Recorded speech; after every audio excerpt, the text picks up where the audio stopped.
Di hadapan petugas, M. Kelana menuturkan saat itu korban hendak mengantarkan penumpangnya.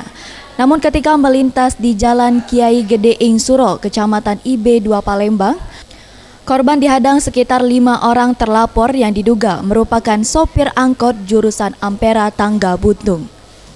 Para sopir angkot ini langsung menghadang dan memukuli mobilnya serta mematahkan kaca spion sebelah kiri. Selain itu, ia juga dipukuli di dalam mobil hingga lebam. Ia berharap agar pihak kepolisian segera mengusut kasus yang menimpanya ini agar tak terulang lagi terhadap sopir taksi online lainnya. Terus tadi diapain? Katanya mobil dipegangin apa gimana? Ya, mobil dirusak di kanan. Sama apa? Ada yang mau mukulin kita tadi. Ya, itu aja. Tadi sempat kena pukul juga? Iya. Berapa kali, Pak? Nggak tahu lah. Di bagian mana dipukul? Muka.